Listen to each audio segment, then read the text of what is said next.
Y es inevitable que te preguntes cuánto vamos a estar nosotros como ellos, pero si estamos hace 200 años. ¿Cuándo y cómo? También me dijiste, Nicolás. Claro, pero estamos hace 200 años, tenemos 200 años de atraso en términos políticos. O sea, la gran pregunta sigue siendo la misma que hace 200 años. ¿Qué hacemos con el Perú? Discúlpeme, ¿cuál es la respuesta? ¿Y ustedes creen que eso le importa a los políticos? No les importa un comino.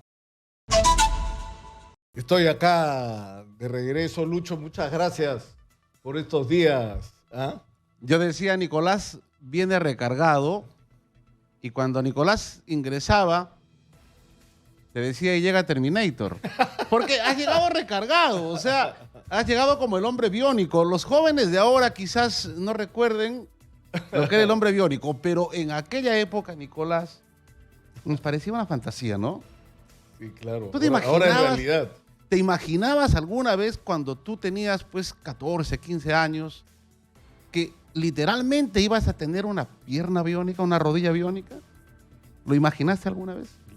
No, además lo que es la tecnología, ahora entras a la sala de operaciones a las 11, a las 5 de la tarde sales caminando y te han amputado la rodilla y te han puesto una de titanio.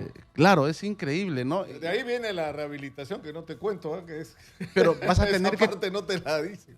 Vas a tener que contarlo, ¿no? Vas a tener que contarlo, definitivamente. En algún momento. Pero ahora yo lo que quería, Lucho, si me permites, es comenzar. Yo he estado prácticamente 3 semanas fuera del aire y he tratado de conectarme un poco de la realidad cotidiana del Perú, y lo que me resulta, me produce una mezcla de sentimientos, de frustración, de indignación, de molestia, encontrar no que las cosas están igual, sino que las cosas están peor.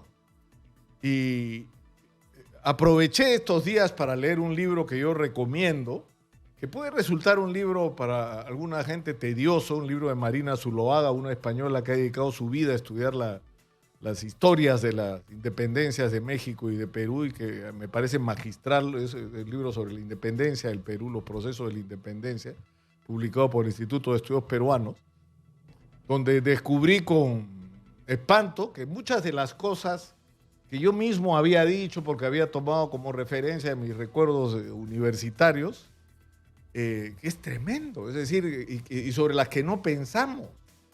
Hace 200 años que estamos en esto, ¿ah? O sea, ¿qué creen ustedes? ¿Que esto, vergüenzas de la política peruana empezaron ahora? Este fraccionamiento, esta polarización, esta falta de horizonte comenzó la semana pasada, comenzó hace más de 200 años. Nuestros 2 principales héroes de la independencia son un argentino, don José de San Martín, y un venezolano, don Simón Bolívar. 2 extranjeros en la batalla de Ayacucho, que tanta ceremonia hemos hecho porque fue importante, porque fue el final de la presencia del Imperio Español en el Perú.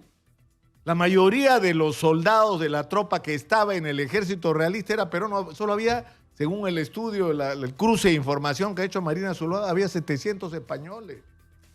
700, y todo lo demás era peruano. Y en el ejército libertador era al revés. La mayoría eran extranjeros.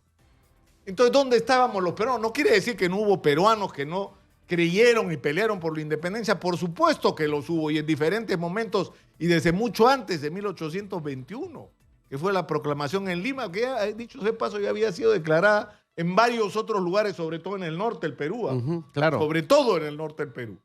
Entonces, pero uno descubre, leyendo nuestra propia historia, que ni siquiera sabíamos qué hacer con nuestro país. San Martín andaba buscando un príncipe en España para tener una monarquía acá, un príncipe. Había gente que pensaba que había que instaurar una monarquía, había otros que pensaban que había que hacer una república. Bolívar al final llegó a la conclusión de que la única manera de que esto caminara es que él sea el dictador. O sea, que se instaurara una gran república, de la cual el jefe absoluto fuera él. El caos viene hace 200 años, y quiero ser indiscreto con una conversación que he tenido con Nicolás cuando llegó. Y quisiera que cuentes un poco, Nicolás, saliéndonos un poco de la pauta, respecto a tu operación y lo sorprendido que te has quedado con la tecnología.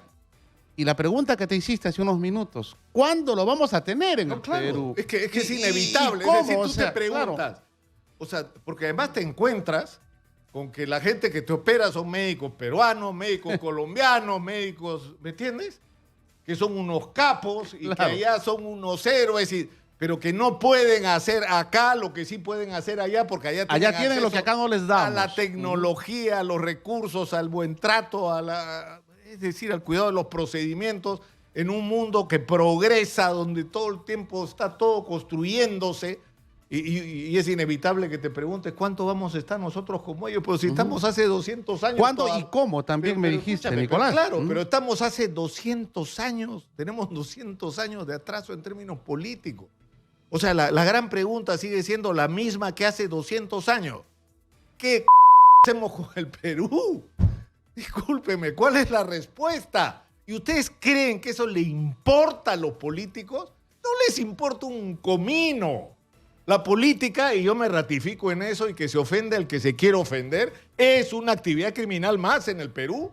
Hay bandas que se juntan para secuestrar, hay bandas que se juntan para extorsionar, hay bandas que se juntan para asaltar bancos. Bueno, en el Perú hay bandas que se juntan para asaltar el aparato del Estado y robarse el presupuesto público.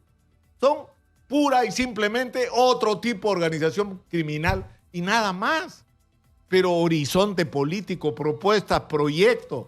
Pero leyendo a Marina Zuluaga, que a mí me ha impresionado su rigurosidad, o sea, uno descubre que, por ejemplo, minería ilegal en el Perú. ¿Qué minería ilegal? Hace 200 años que había minería ilegal en el Perú. 200 años, Lucho. O sea, como hubo la guerra y el Perú un desmadre y la explotación de mineral era nuestra principal o una de nuestras principales fuentes de recursos, había que seguir explotándolo, como todo estaba desmadrado. Entonces los comuneros que vivían en las zonas mineras se hicieron cargo de la explotación minera. ¿Cómo? A través de procedimientos que ahora denominaríamos informales e ilegales. El Perú estaba lleno de pequeñas explotaciones de minería informal, como la llamaríamos ahora, insisto, ¿no? En esa época por eso los mineros de ahora se sienten con derechos, porque han crecido, han nacido en medio de esa minería artesanal que llaman ellos, ¿no? Claro, y lo otro, por ejemplo, lo de las comunidades campesinas, es un problema que tiene más de 200 años. Los comuneros están hasta hoy con los títulos que le dio el rey de España, reclamando sus derechos, reclamando hacer parte. O, por ejemplo, los conflictos con las regiones. Este abismo, este divorcio que hay entre Lima y el resto del país, no solo Trujillo, que es emblemático en términos políticos de lo que es el norte, y Arequipa, Puno, Cusco en lo que es el sur. Ese divorcio tiene más de 200 años también, y no lo hemos resuelto hasta hoy y seguimos decidiendo las cosas desde Lima. Es decir, yo me he quedado sinceramente impresionado. Primero por lo que, o sea, cada vez que uno se enfrenta al primer mundo tienes inevitablemente un shock de sentimientos encontrados también, ¿no? De lo mal que estamos y lo bien que podríamos estar, ¿no? Pero por el otro lado, ¿cómo salimos de esto? Y no tengo respuesta, Lucho. ¿Qué tienes que? ¿40? ¿Cuántos días? Cuando yo me fui había 32 candidatos. Sí. Ahora hay como 40. Nicolás, mientras yo te escucho, me pregunto, ¿cuántos de los que manejan este país se han interesado en la historia o conocen a Marina que tú has leído o quizás tiene la más mínima idea de lo que pasó antes que ellos nazcan? Claro, porque si para entender este país. Es que si no entiendes de dónde vienes, no entiendes quién eres, ni eres capaz de aprender de los errores y de los aciertos que se cometieron en el pasado. Mira lo mal que hemos enfrentado la discusión y seguimos enfrentando la discusión sobre Fujimori. Ya, Fujimori fue un momento en la historia del Perú. Hizo cosas bien, sí, hizo cosas mal también. Para algunos unos pesan más que otras, pero la realidad es que tienes de las dos. Entonces deberíamos tener la serenidad y la inteligencia para recoger las cosas que hizo bien, corregir lo que hizo mal y sobre todo hacer lo que no hizo, que fue muchísimo. Pero no somos capaces de esa reflexión. Nos enfrascamos en una guerra tóxica, venenosa, de agravios, de insultos, de confrontación, que mira dónde nos conduce, miren dónde estamos. Cierto. Miren dónde